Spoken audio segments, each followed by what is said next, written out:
मऊ आणि लुसलुशीत गवाराच्या शेंगा बनवण्यासाठी या टिप्स वापरून बघा. सावजी स्टाईल गवाराच्या शेंगाचे खास रहस्य.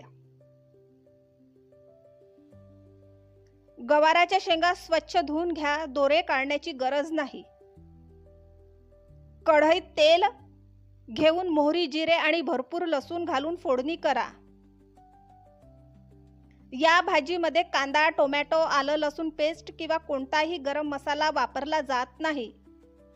धुतलेल्या अख्ख्या गवाराच्या शेंगा घालून मंद आचेवर तेलात मुरू द्या.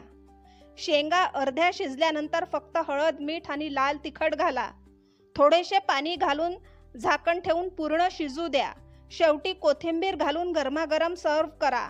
साध्या मसाल्यामध्ये तयार होणारी ही गवाराच्या शेंगाची पारंपरिक सावजी पद्धत भाजीला अप्रतिम चव देते.